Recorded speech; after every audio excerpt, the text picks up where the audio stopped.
tous et à toutes. Amis Vénugueurs, Vénugueuses, j'en ai vu quelques-uns dans la salle.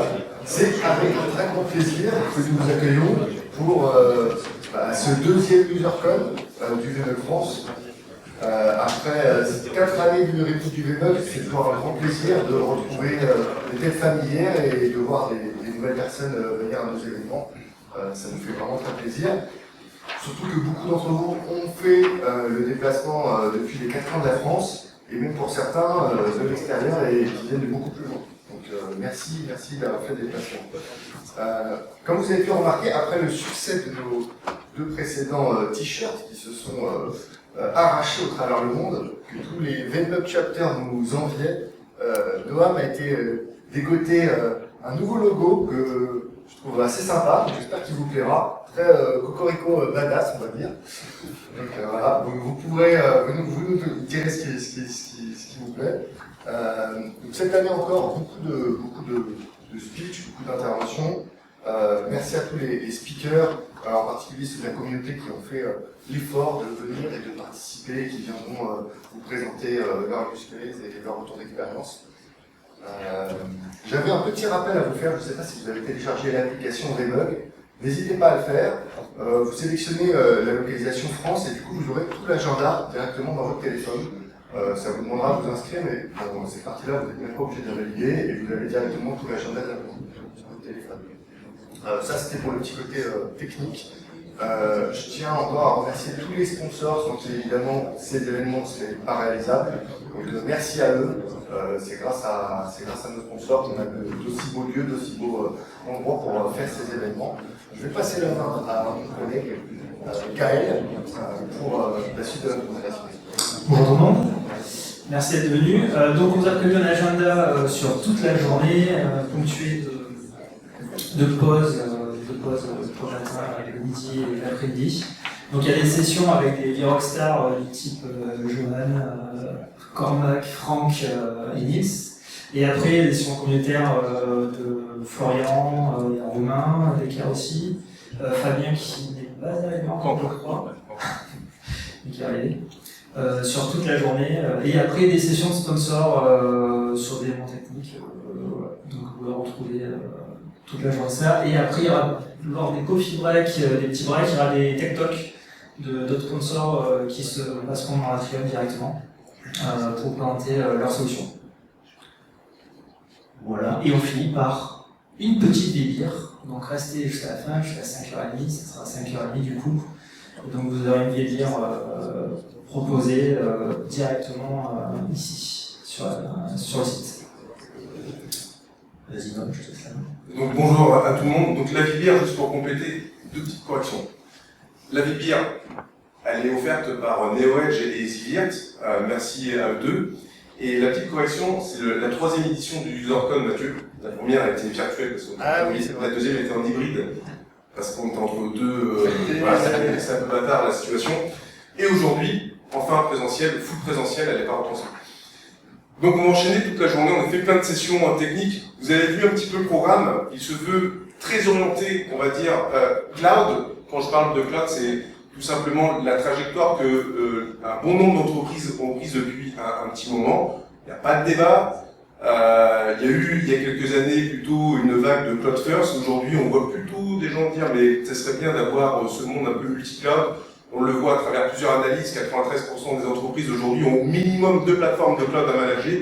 Et donc la difficulté, le challenge va être justement de comment apporter cette cohérence opérationnelle, comment je vais pouvoir manager, comment je vais pouvoir opérer mes différents process, mes différents types de workloads. Les différents types de workloads d'aujourd'hui, vous voyez bien, on a de plus en plus de machine learning. Les entreprises ont besoin d'adopter ce type de nouveaux workloads pour être beaucoup plus compétitifs.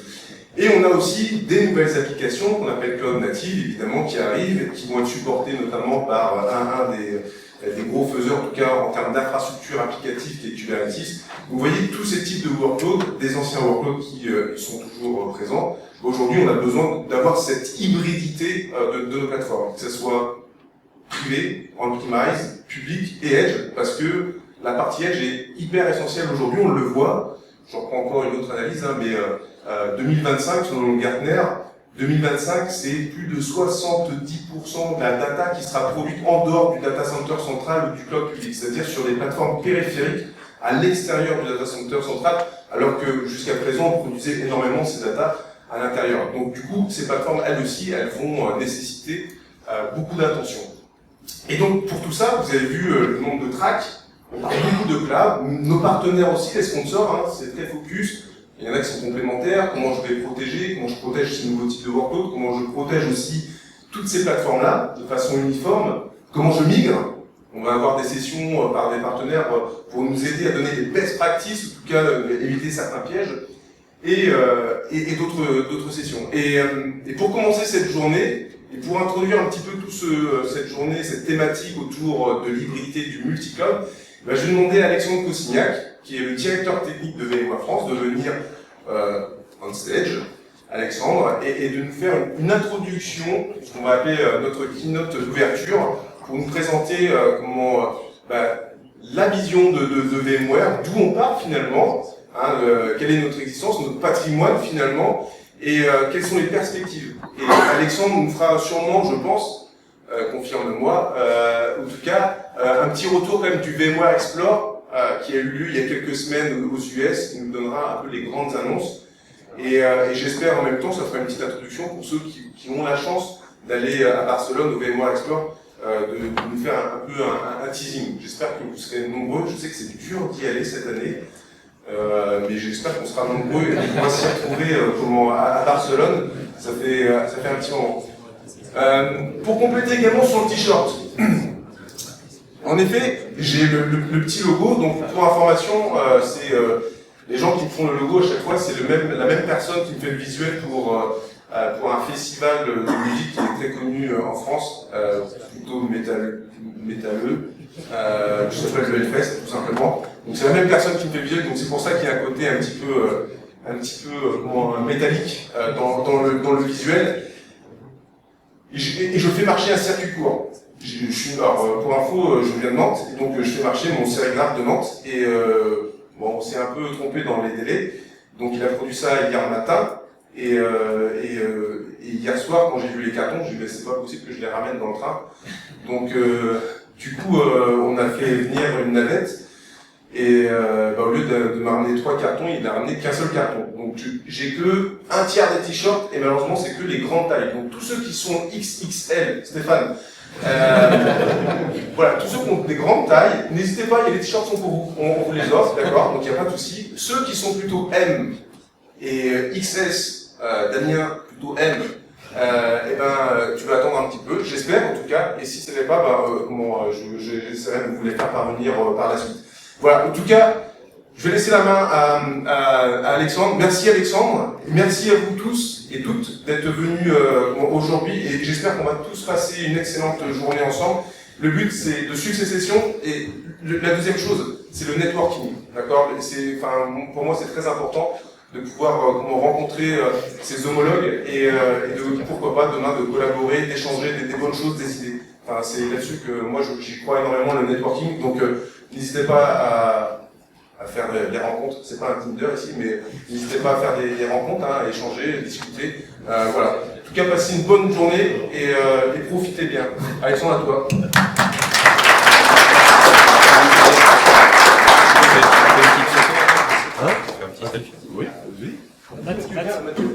On vous met en contribution dès le matin, on va faire une petite photo, ça vous dérange pas?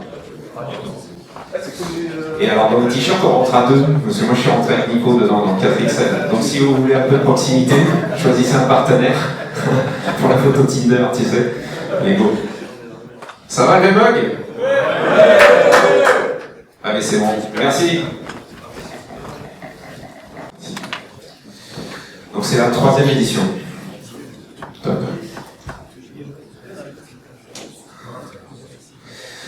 J'ai commencé. Ça, je pense que c'était au Hellfest, non? Ok. Je voudrais commencer déjà par les remercier, pour vous remercier vous, la communauté, puisque de toute façon ça ne peut pas exister sans vous, les partenaires, les sponsors, et je voudrais vous remercier tous les trois, parce que je sais ô combien c'est galère d'organiser des événements. On est dans un lieu franchement plutôt sympa, ça se passe bien, il y a une bière ce soir, enfin voilà, donc merci à vous trois.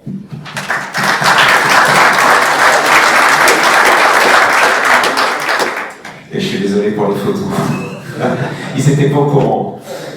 Allez, go. Donc je m'appelle effectivement Alexandre Cossignac, ça fait à peu près un peu plus de 20 ans que je bosse dans l'IT. J'ai travaillé dans le secteur privé et le secteur public, avant de basculer dans le côté obscur des éditeurs. Et ça fait 7 ans maintenant que je suis chez VMware et aujourd'hui je occupe effectivement le poste de directeur technique. J'adore cette boîte, j'adore l'ambiance, j'adore les produits, j'adore les gens avec lesquels je travaille et il y a une partie qui est dans la salle. Et je pense que c'est hyper important de se sentir bien dans les boîtes dans lesquelles on travaille. La preuve en est, 8 ans, 7 ans, 7 ans, je pense que ça part un peu de fidélité. Voilà. Je mettrai ça en avant sur mon profil aussi Tinder. Alors, Noam m'a laissé le choix. Il m'a dit, il fallait pas me laisser le choix. Il m'a dit, soit tu fais un truc sérieux, voilà.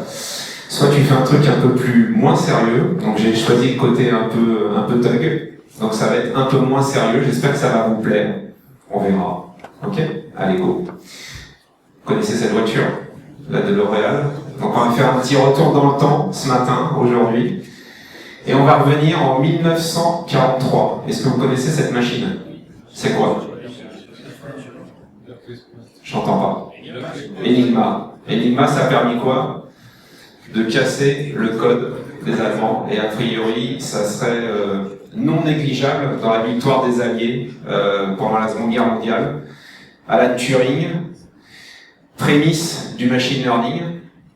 Alan Turing, vous savez qu'il est mort en croquant une pomme avec du cyanure, suicidé. On a souvent dit que c'était pour ça que Steve Jobs avait choisi ce logo. C'est pas vrai, j'ai été dégoûté quand j'avais pris ça il y a 2 ans.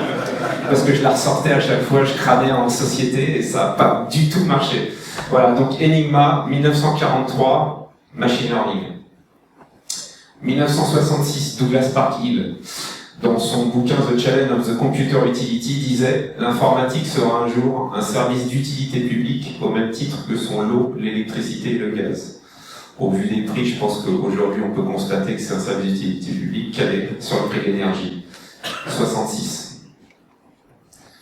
Je ne vais pas tout vous lire, c'est un screenshot que j'ai fait. 81. François Mitterrand, ça fait 3 mois qu'il a investi l'Élysée. Victoire de Bernard Hinault sur le Tour de France. Et IBM annonce le premier PC pour la modique somme de 50 000 francs. 4,7 MHz, 16 kg de mémoire, DOS Microsoft, on est bien. 81. Attention. 1995.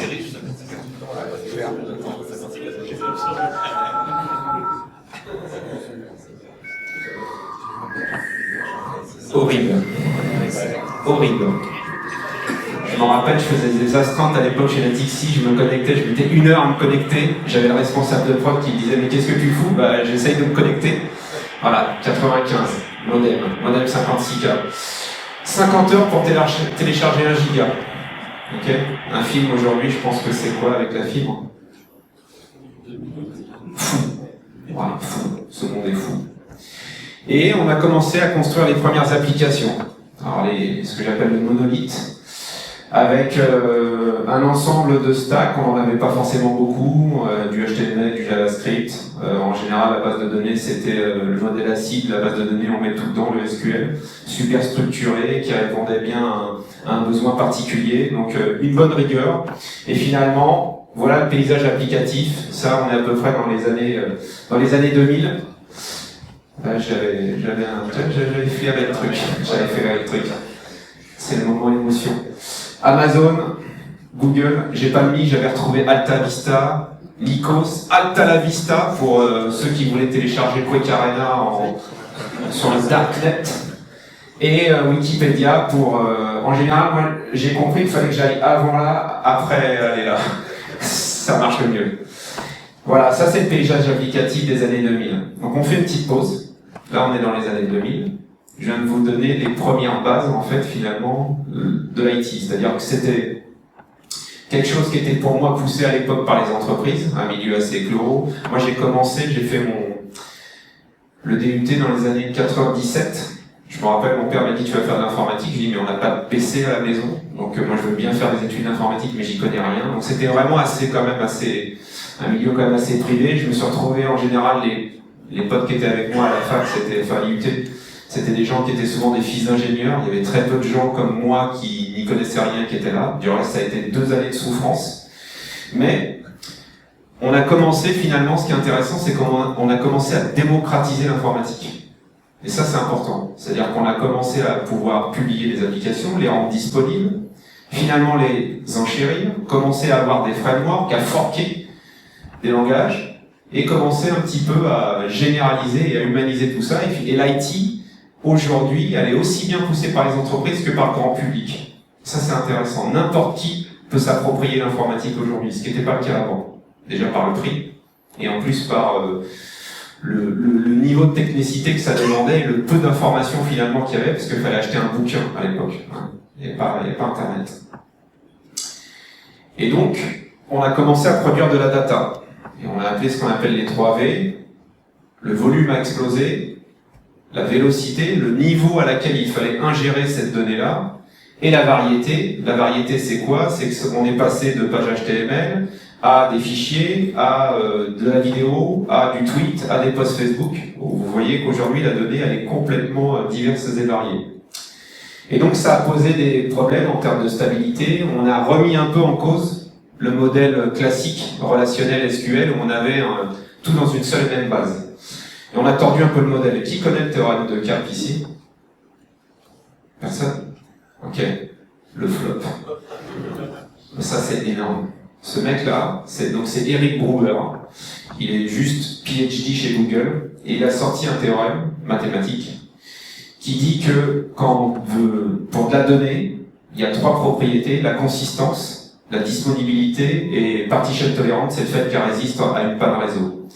Et ce qu'il dit, c'est qu'on peut pas avoir les 3 des propriétés en même temps et qu'on est obligé de sacrifier l'une des propriétés.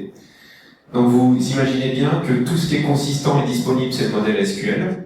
Par contre, dès qu'il y a un split réseau, on l'a vu, grosse pof, boum, il n'y a plus personne. Et donc, quand on commence un peu à avoir des architectures distribuées, parce que je vous ai dit, on commence à démocratiser, donc tout le monde autour de la planète se parle, génère de la donnée, programme des applications, il faut faire un choix. Et donc on va travailler plutôt, on va rogner quelque chose, soit la consistance, soit la disponibilité, pour avoir quelque chose qui est partition tolérante.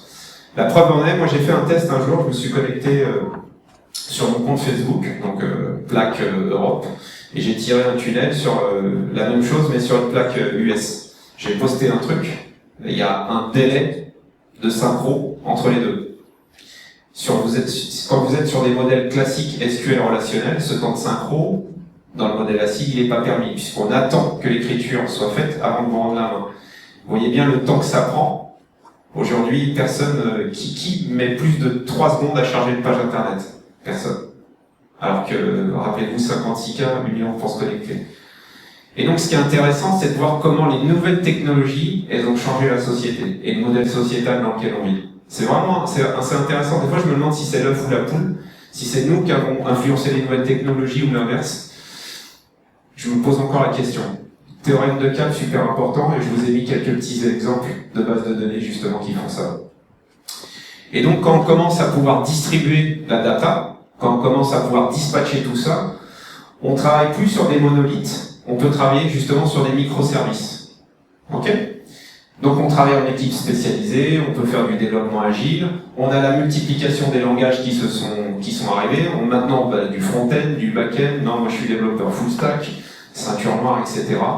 Et donc, on arrive sur des architectures comme celle-ci, où visuellement, vous voyez, vous vous rappelez le vieil icône Amazon.com, voilà. Aujourd'hui, c'est ça. Visuellement, vous voyez une seule et même page, mais au final, tous les encadrés rouges, c'est des microservices différents. Ça veut dire que votre application, elle peut évoluer de manière complètement autonome, service par service. Et c'est ça qui est intéressant, c'est de voir justement ce monolithe au microservice. Ça, c'est pas la réponse à tout. Pour moi, il n'y a pas... Comme disait, c'est Sauron, un anneau pour les gouverner tous. Moi, je ne pense pas. Je pense qu'il y a des solutions pour tout. Ce qu'il faut, c'est en comprendre pourquoi et les cas d'usage. C'est ça qui est intéressant. Et après, on a tout automatisé. Parce que déployer une VM, c'était vachement bien. Moi, je me rappelle, le premier vMotion que j'ai fait, j'étais comme un dingue. J'étais pas encore chez VMware, je bouge une VM. Je me suis dit, merde, je vais plus me faire de fric le week-end en astreinte, parce que ça marche et je peux faire ça la journée. Mais bon, mon patron me disait, non, fais quand même ça le week-end, on sait jamais. Il avait vachement confiance en moi, ça fait plaisir. Et donc, c'était bien de créer des VM, mais il fallait en déployer 1, 100, 200, 1000, 2000. Et donc, on a tout automatisé, toutes les couches. Donc, on a commencé par l'infra, la plateforme, le SaaS, tout est as a service maintenant, database as a service. Donc, on parle de X as a service. On a tout automatisé. Donc, ça, c'est dans le paysage dans lequel on est aujourd'hui. Ok ? Et ce qui est intéressant, vous vous rappelez 1943, machine learning, l'IA, on n'arrête pas d'en parler, c'est un buzzword d'aujourd'hui. Ce qui est intéressant, c'est que il y a des technos qui sont matures quand il y a plusieurs conditions qui sont réunies. Et aujourd'hui, le machine learning, il a besoin de 3 choses. Il faut de la puissance de calcul, du CPU, des GPU, des DPU, j'en parlerai tout à l'heure dans les annonces qu'on a faites justement à Explore. Ça, c'est ce dont a besoin un machine learning. Alors, il y a un truc super intéressant, je discutais avec Nvidia il n'y a pas longtemps, et je discutais des jumeaux numériques. Ça parle à tout le monde, les jumeaux numériques? Ouais. Ils font un jumeau numérique de la planète, rien que ça. Leur mission, c'est sauver le monde.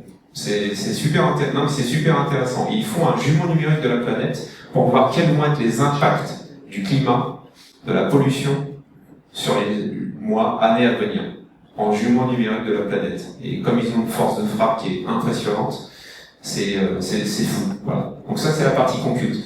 La partie data, je vous en ai parlé, les 3 V, on fait que produire de la donnée tout le temps. On fait du sport, moi je regarde, ah bah là j'ai moins bien couru, j'ai mangé 30 calories, etc. La data. Et les algorithmes. Les algorithmes, ils existent depuis les années 43 avec Alan Turing. Donc au final, ils se sont enrichis au fur et à mesure. On est capable de faire du machine learning, du deep learning, des réseaux convolutifs, du NLP, de l'analyse de langage, de l'analyse vocale. On est sur des algorithmes qui n'ont cessé d'évoluer à travers les âges. Donc on a tout aujourd'hui qui est réuni pour faire du machine learning. Et on fait des trucs super cool, comme envoyer un robot sur Mars, faire des détections de la captation thermique de sol, des détections d'obstacles. Hein. Ça c'est aujourd'hui. C'est 20 ans, moi je suis bluffé. Moi j'adore le monde dans lequel je vis. Je mets pas tous les jours. Donc on fait des trucs super sympas comme ça, on fait des trucs aussi beaucoup plus poussés, comme reconnaître un chihuahua d'un muffin ou d'un cookie. Voilà. Donc on fait fondre des icebergs pour ça. Ça me fait marrer, mais c'est... Bon, voilà. Et peut-être que demain, ça sera Skynet. Alors, je lisais un truc justement sur l'IA. Il y a des grands penseurs qui ont dit qu'il y a 4 phases dans l'IA, on en est à la 2e. La première étant sur les années 2000, 2012, 2e phase. Donc on commence à avoir une IA, par exemple, qui est très spécialisée et qui peut aujourd'hui aider radicalement à radiesthésie sur l'analyse de radio. Ok ? C'est la détection se fait beaucoup plus rapidement et donc on peut facilement utiliser et balayer des milliers de radios en même temps. Ok ? Le problème de l'IA, c'est qu'elle est très spécialisée aujourd'hui. Elle ne fait qu'un corps de métier. 2030, 3e phase, elle va devenir transverse. C'est-à-dire qu'elle va pouvoir se nourrir de différentes activités. C'est-à-dire que les médecins généralistes pourront aussi être remplacés, je sais pas, mais aider. 4e phase de l'IA, et là on passe d'une IA faible à une IA forte, et je vous promets que c'est vrai. On va décharger cognitivement ce qu'on a là dans une machine. Donc aujourd'hui, ils ont fait des tests, ils avaient fait 2 machines à l'époque, qui avaient, je sais pas si vous avez entendu cette histoire, il y avait 2 machines qui avaient communiqué, qui avaient inventé un langage entre elles, où l'homme n'arrivait pas finalement, et donc il a débranché. Ok ? IA faible, on est en 2001. IA forte, on décharge cognitivement ce qu'on a dans le cerveau, dans une machine, pour perpétuer peut-être l'humanité, j'en sais rien. Ça, c'est ce qui ira dans les années 2041. Okay, donc on va se poser la question, je pense plus tard, de qui on coupe en fait l'un avant l'autre. Sachant que vous savez pourquoi a été inventé l'IA. L'IA a été inventée pour que pendant la Seconde Guerre mondiale, il n'y ait pas d'interruption de l'humain en cas de frappe nucléaire et de riposte. C'est pour ça qu'elle a été inventée l'IA à la base. Voilà. J'ai plombé l'ambiance. Terminé. Donc voilà. Allez, on revient à ça. J'ai fait un screenshot 2022 des Emerging Technologies. J'ai regardé 2021, 2020, 2019, elles sont toutes différentes. Dès qu'elles passent là, dans le scope of desillusion, boum, il Il y en a plein qui sautent. Mais ce qui est intéressant surtout, c'est ce que j'ai essayé de vous montrer, c'est le monde dans lequel on vit, et enfin vous le constatez, je pense, il est juste fou depuis ces 20 dernières années, la vitesse à laquelle on accélère. Il y a des nouvelles technos qui sortent. Là, je regardais, ils ont fait au CES une peinture numérique. Donc en fait, sur votre voiture, c'est assez simple. Pour le moment, on peut faire du noir ou du blanc, mais vous pouvez changer dynamiquement la peinture de votre bagnole. Moi, au début, je me suis dit, c'est débile. Et puis, je regardais un reportage où, pour lutter contre le réchauffement climatique, il y avait je les ai pas vus, il y a des entreprises qui ont peint en blanc les toits. Et ils ont baissé, rien que comme ça, de 10 degrés la température à l'intérieur des bâtiments. Donc pourquoi pas avoir des peintures où on change justement la couleur du toit. Et donc, pour pouvoir faire ça, et là j'en arrive du coup aux annonces, je pense que pour pouvoir faire ça, il n'y a pas une techno qui y répond. Voilà. VMware n'est pas la seule réponse, j'ai pas la prétention de dire ça, mais je vais vous expliquer, nous, notre mission, je vous ai expliqué celle d'NVIDIA, nous, notre mission, c'est d'essayer d'avoir une fondation pour permettre justement l'innovation de nos clients. Et cette fondation, elle s'appuie aussi bien sur du on-premise, t'en as parlé, sur du cloud public, sur de l'edge. Et donc, elle repose sur 5 piliers. Ce que je vous annonce aujourd'hui, donc ça sera une partie effectivement des annonces qu'il y aura sur Explore et même plus, mais c'est la continuité de la stratégie que l'on a.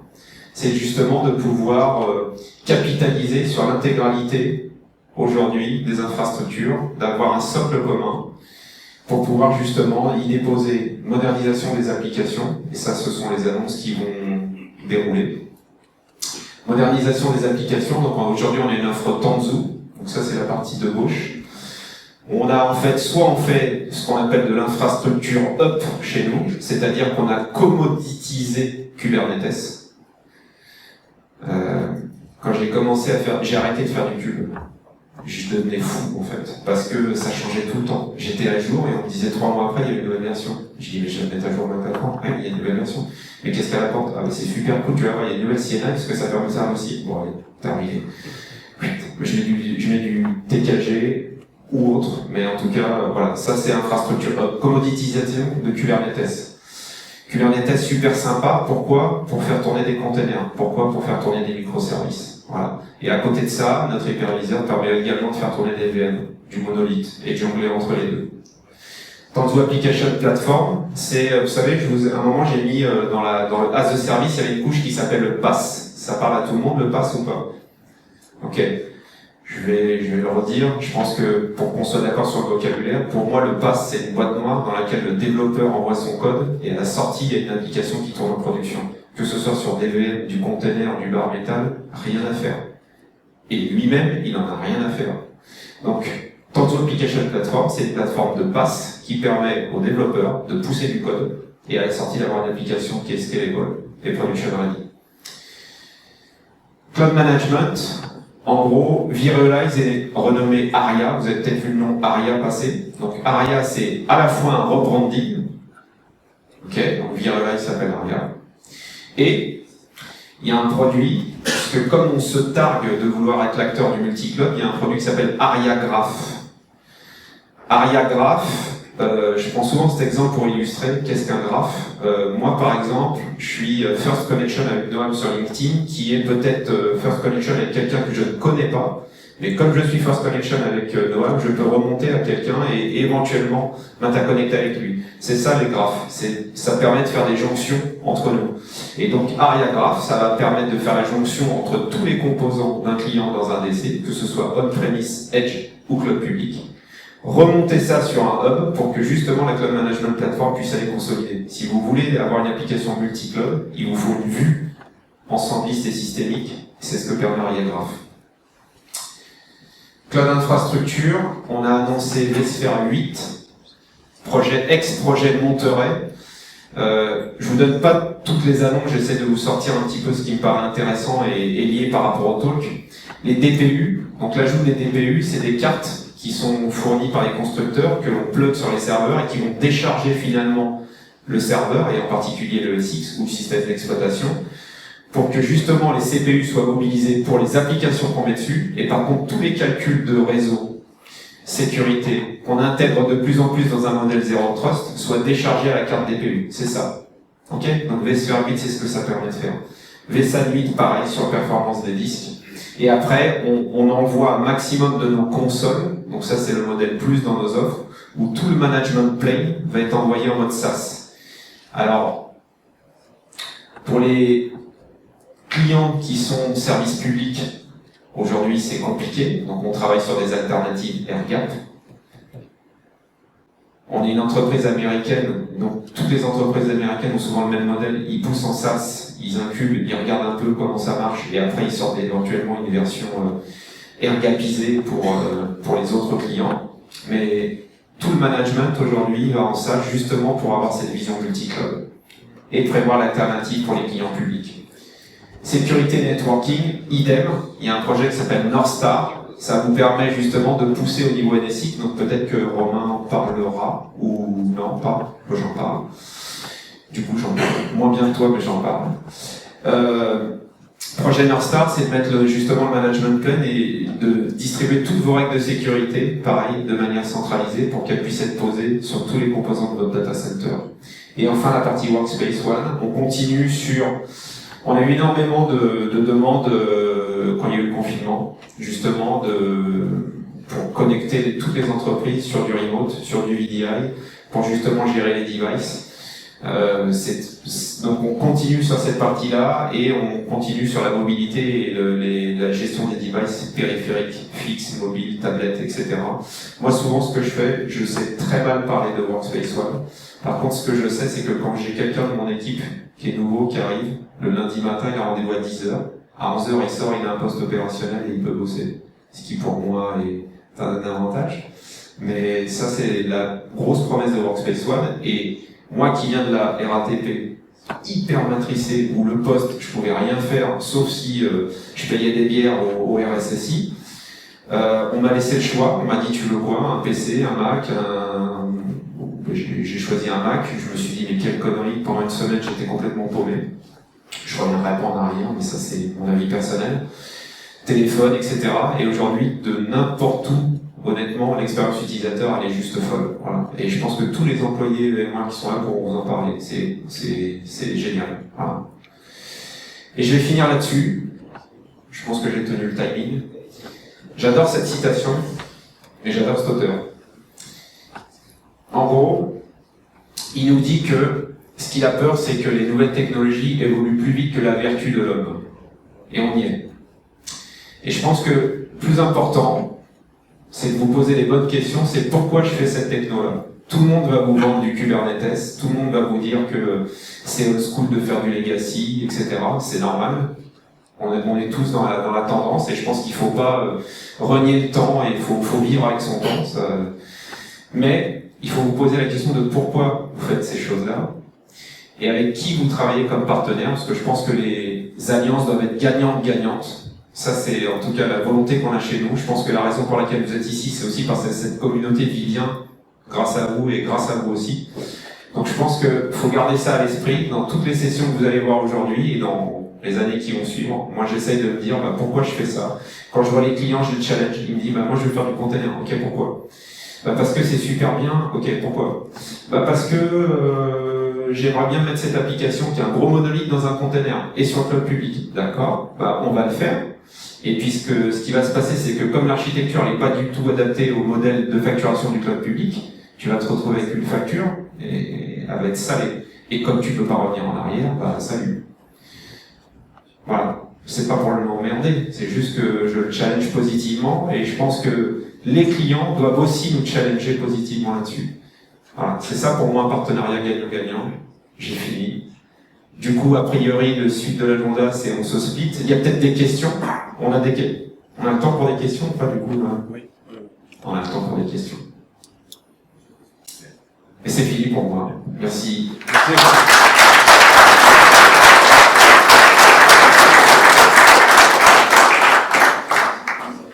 Profitez-en. Alexandre est présent. Donc, si vous avez la moindre question, il y a eu quand même certaines actualités quand même chez VMware. Donc il y a peut-être qu'il se pose des questions, donc n'hésitez pas à lui adresser ces questions-là. Il y a quand même une bonne équipe de VMware qui est présente aujourd'hui, donc n'hésitez pas à les rencontrer si vous avez aussi d'autres questions techniques, tout ça. En tout cas, merci encore pour la qualité de la présentation, Alexandre, c'était super intéressant. En tout cas, je trouve que ça pose le décor pour aujourd'hui. Donc ça va être un challenge pour les autres speakers, parce que le niveau est pas mal, hein, donc Romain a joué, pas de pression, mais ça on n'en doute pas. Et donc du coup, comme on a un petit peu le temps, tu as été hyper efficace Alexandre, on va avoir du temps pour reprendre un petit café, et après on va enchaîner sur les premières sessions. Si tu as l'agenda, je veux bien que tu le affiches.